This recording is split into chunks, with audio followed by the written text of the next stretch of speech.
시장의 저평가된 종목을 찾아드리는 시간이죠. 바로 작전 리포트입니다. 오늘도 MTNW 허반석 어드바이저와 힘차게 시작해볼게요. 위원님, 안녕하세요. 안녕하세요. 네, 오늘도 날씨가 좋네요. 언제 비가 굉장히, 왔느냐는 듯이 네. 엄청 더워졌습니다. 그렇죠. 네. 근데 시장도 좀 활짝 좋았으면 좋겠는데 좀 살짝 애매한 것 같아요. 어제 그쵸. 그제 좋았으니까. 네, 오늘 약간 쉬어가는 느낌이지만 위원님의 종목은 쉬어가질 않습니다. 네. 정말 좋은 일이죠. 종목 AS를 하나 해볼게요. 네. 첫 번째 종목이 한국가스공사입니다. 오늘 분위기 좋아요. 네. 주봉 차트로 말씀을 드렸고 오늘은 AS를 위해서 주봉 중에서도 좀 근시일례를 갖고 왔습니다. 네. 코로나 팬데믹 저점에서부터 네. 이렇게 있었고 더 넓게 방송상에서 말씀을 드릴 때에도 이 추세선을 훼손하지는 않았다라고 말씀을 드렸고요. 주봉이기 때문에 한 주 만에 10% 이상 올랐습니다.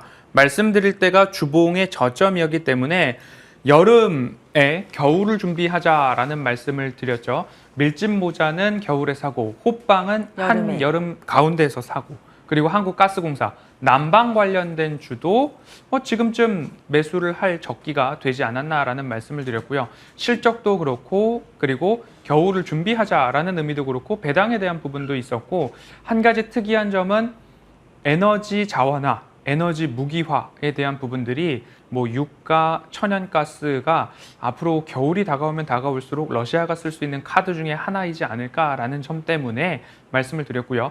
2분기, 계절 수의 1분기, 4분기가 아님에도 불구하고 2분기에도 좋은 호실적을 좀 달성을 했습니다. 그런 부분들까지도 포함을 했을 때 앞으로 한국가스공사도 중기 되돌림 선까지는 조금 더 추세를 지켜보시면 좋겠다라는 말씀, 수급 추이를 보시면서 조금 더 보유 말씀드리도록 하겠습니다.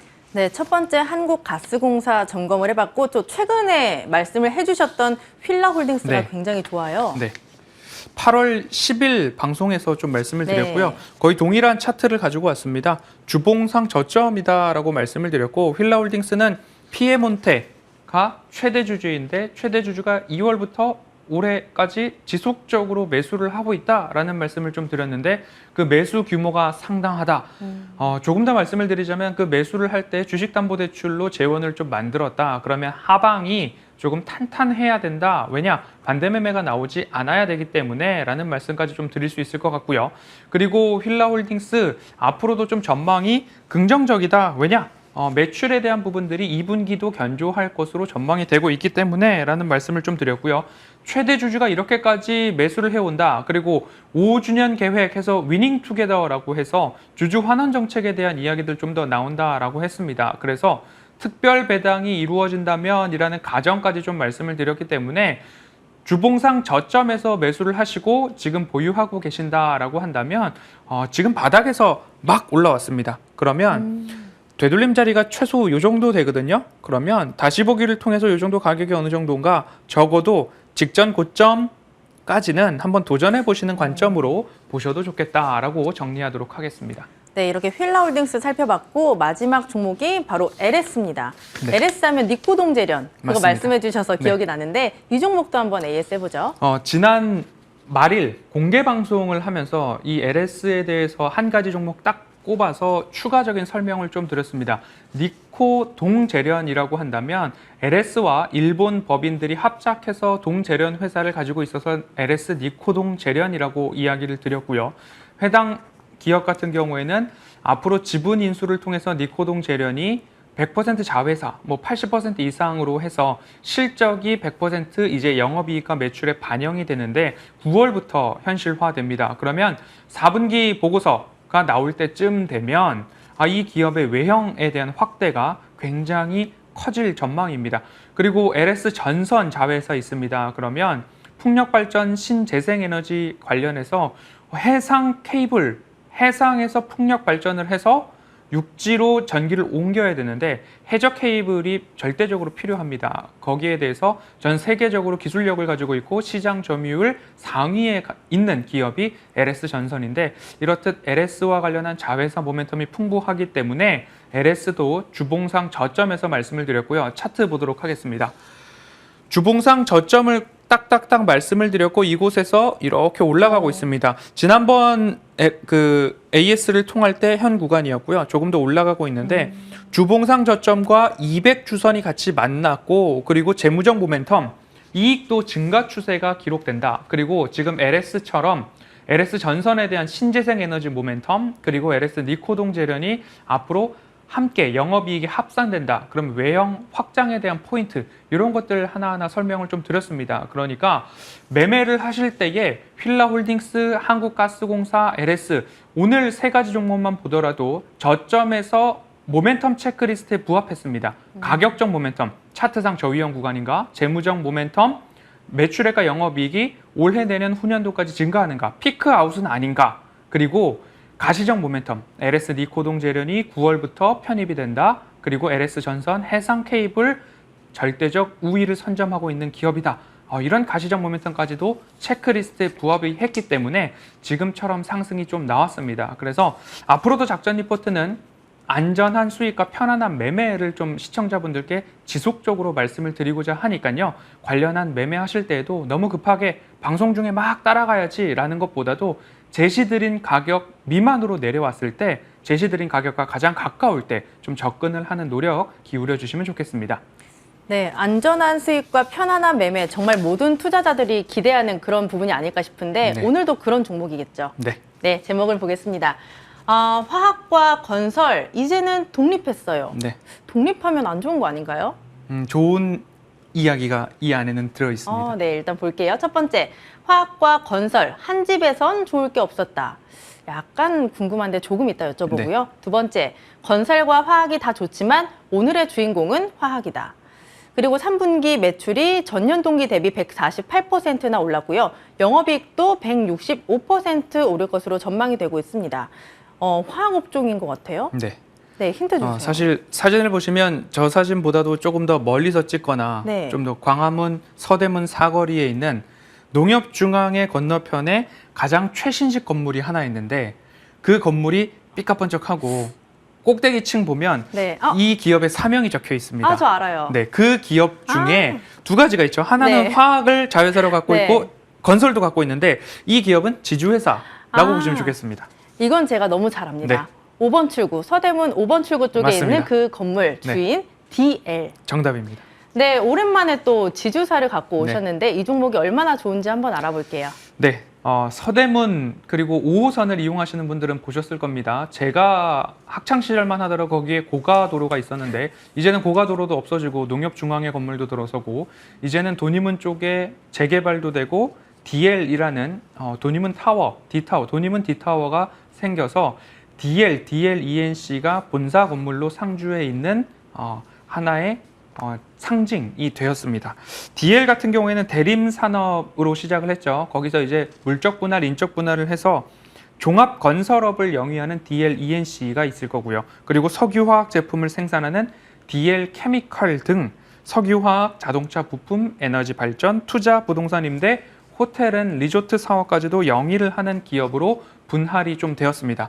화면을 보시면 대림이 DL을 보유하고 있고요. DL이 물적 분할과 인적 분할을 통해서 건설을 영위하고 있는 DLENC, 그리고 케미컬, 화학 부분이 DL, 그리고 DL 에너지 사업, 모터스, 그 다음에 글래드 호텔 같은 경우도 있고요. 그렇게 조금 지배 구조가 되어 있다라는 부분인데 원래 대림 산업으로 있을 때는 DLENC 건설과 DL 케미컬이 다 한 곳에 묶여 있는 바람에 서로 건설이 막 좋을 때는 야 저기는 화학이 조금 안 좋으니까 조금 낮춰야 돼. 그리고 화학이 막 좋을 때는 요즘 건설 경기 안 좋은데 저기는 저렇게까지 반영이 되면 좋을까? 라는 이야기 때문에 한 집에 있을 때는 조금 제한 사항이 많았습니다. 그런데 이제 각각 독립을 해놓고 건설은 건설대로, 화학은 화학대로 하는데 DL, 지주사 같은 경우에는 영업이익에 있어서 DL 케미칼이 영업이익의 대부분을 좀 차지를 하고 있습니다. 매출과 실적을 보면서 설명을 드릴 텐데요. 2분기 매출액은 1조 5천억 원으로 전년 동기 대비 153%의 성장, 영업이익은 589억 원으로 전년 동기 대비 24% 성장을 하면서 컨센서스를 상회했습니다. 그중에 DL 케미컬, 석유화학 부문이 영업이익 386억 원을 기록을 하면서 이 기업에 있어서 케미컬이 이렇게까지 되었나? 라고 스물스물 올라오기 시작을 하고요. 그 다음에 글래드 호텔 앤 리조트도 객실 점유율이 84%까지 올라오면서 그래도 조금 더 우리도 힘을 보탤게 라는 의미로 좀 보였습니다. 그 중에서도 가장 핵심적인 부분들을 보자면 클레이튼이라는 회사를 인수를 했는데요. 클레이튼 같은 경우에는 미국 나스닥 상장사이고 고부가 가치의 석유 화학 기업으로 평가를 받고 있습니다. 소나무 펄프를 생산하는 과정에서 발생하는 부산물을 화학 제품으로 만들어내는 바이오 케미컬 기업이다라고 보시면 좋겠는데요. 매출액이 7,300억 원이 넘어가고요. 영업이익이 1,280억 원을 기록했습니다. 그렇듯이 클레이튼, DL 케미컬까지 본다면 DL이라는 지주사의 영업이익과 매출액의 상당 부분을 차지하고 있는 부분이 석유화학 섹터가 되겠구나라고 보시면 좋을 것 같고요. 2분기 실적에는 살짝 우리가 더 자세히 살펴보아야 될 부분들이 있는데 이 클레이튼을 인수를 할 때 인수 비용이 1,252억 원 정도 들었습니다. 이것이 2분기 영업이익의 전체 다 반영이 되었는데 실제 이익은 1,252억을 뺀 1,841억 원을 기록했다. 그런데 인수 비용이 일회성으로 있었다. 이기 때문에 전년 동기로 영업이익을 환산해 보면 전년 동기 대비 288%의 성장, 직전 분기 대비 470%의 성장이 있었기 때문에 결국 인수 비용, 일회성 비용을 뺀다면 어마어마한 실적을 기록한 곳이 바로 DL이다라고 보시면 좋을 것 같고요. DL 인수로 인해서 그리고 클레이튼 인수로 인해서 앞으로 화학 비중이 매출의 20년도에는 66%를 차지했었는데 23년경이 된다면 DL의 총 매출 중에 90% 이상을 케미컬 화학 부문이 차지하게 된다라고 보실 수 있겠습니다. 한 가지 질문이 들어올 수 있습니다. 이렇게 잘 되는 회사가 있으면 DL 케미컬 IPO 상장시키면 어떻게 합니까? 라는 질문들이 나올 수도 있겠죠. 최근 상장에 대한 시장의 분위기가 굉장히 안 좋고 괜히 잘 되고 있는 회사를 상장한다라고 얘기를 했다가 지금 주가 바닥인데 지하실을 뚫고 내려갈 수도 있는 우려가 있고 아직 신정부가 출범된 이후에 물적 분할을 해서 상장을 시킬 경우에 이러이러한 절차를 받고 이러한 가이드라인에 따라라 라는 것이 명확해지지 않았습니다. 기준이나 법령으로 제시가 되지 않았기 때문에 너무 앞서서 성급하게 DL 케미컬을 상장할 이유는 없을 것 같다라는 생각 하나와 그리고 클레이튼을 인수할 때에 DL 케미컬 같은 경우에는 모회사가 DL과 그리고 대림산업 다 모회사 그리고 할아버지 회사 이렇게 있기 때문에 자금 조달을 해주더라도 주주배정 유상증자를 하더라도 지분가치 희석이 없는 곳이 DL 케미컬이기 때문에 굳이 서둘러서 시장의 평가도 좋지 않을 때 심리가 좋지 않을 때 IPO를 할 우려는 좀 적지 않을까라고 정리할 수 있을 것 같습니다. 이렇게 항상 가져오시는 종목들이 실적도 괜찮고 뭐 인수 모멘텀까지 있어서 네. 성장성이 굉장히 기대는 되거든요. 그런데 이렇게 좋은 종목인데 주가가 왜 못 갔을까 하는 걱정은 있습니다. 네. 왜 그럴까요? 일단은 DL과 DL, ENC 이렇게 분할을 할 때에 분할을 한 지 얼마 되지 않았다라는 점들이 한 가지 모멘텀 또는 한 가지 우려사항이 될 수도 있을 것 같고요. 신규 상장주 같은 경우에도 6개월 정도는 쉬었다가 가는 모습들이 있는데 거기에 대한 불확실성이 지금 정도에는 실적과 그리고 분할 이후에 시간이 일정 부분 흘렀기 때문에 시장에 10분 반영이 되었다라는 생각으로 좀 말씀을 좀 드릴 수 있을 것 같고요. 이제 실적에 대한 부분들이 하나하나 확인이 되어가고 있습니다. 3분기에 인수비용 약 120억 원 정도가 일회성으로 출회가 될 텐데 그것을 포함시킨다 하더라도 영업이익은 1,359억 원으로 직전 분기 대비 1,258%나 성장을 하게 됩니다. 화면에서 보시는 것처럼 매출액과 영업이익의 직전 분기 대비 전년 동기 대비 QOQ, YOY를 좀 빨간 색깔 박스로 좀 쳐놨습니다. 네. 그러면 매출액 같은 경우 상단에 보시면 QOQ 31%, 66%, 5.3%, 1.4%인데 YOY로 본다면 73%, 152%, 148% 등 두 자릿수 이상, 적어도 세 자릿수 이상의 실적 성장이 나오고 있다. 그런데 이것이 올해에서 그치는 것이 아니라 올해, 내년, 후년도까지 좀 이어지는 성장 모멘텀으로 가고 있고 그 중심에는 케미컬, 클레이튼과 관련된 인수에 대한 모습들이 하나하나 반영되어 있다. 그러면 이제 기업이 그렸던 청사진이 일정 부분 반영이 되는 시기가 바로 지금부터가 아닌가라는 말씀 좀 드리고 있습니다. 3분기보다 하반기가 더 좋아질 수 있다라는 부분 좀 참고를 해보시면 좋을 것 같은데요. 나프타 LPG 가격의 하락으로 케미칼 사업들의 원가에 대한 방어가 좀 되고 있습니다. 그리고 중국의 락다운 해제, 경기 부양, 인프라 투자 확대에 대한 기대감들도 있기 때문에 3분기뿐만 아니라 22년도 전체 매출을 보면 5조 3,730억 원으로 전년 대비 125%의 성장, 영업이익은 3,582억 원으로 전년 대비 61%, 그러니까 두 자릿수, 세 자릿수 전년 동기 대비 직전 분기 대비 성장은 강하게 좀 전망이 되고 있다라고 보시면 좋겠고요. 끝으로 밸류에이션 보겠습니다. 역사적 저점 PBR이 약 0.5배에서 대부분 반등이 나왔습니다.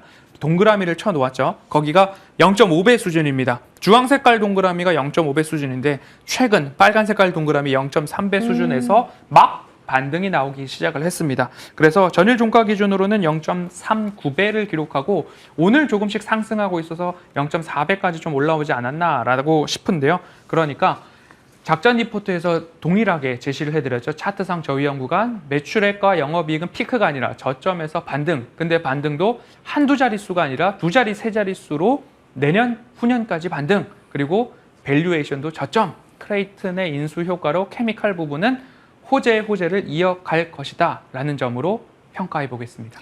마지막으로 가격 전략 짚어주시죠. 네, 차트상 저위험 구간에서 마찬가지로 나오는데요. 현 구간은 살짝 되돌림 자리라고 보실 수도 있겠으나 가격을 제시해드리자고 한다면 69,000원과 가장 가까울 때 좀 보시면 좋을 텐데 하방은 제한적이고 상방은 널려있다라는 점입니다. 네, 오늘의 종목은 DL이었습니다. 참고해 보시길 바라고요.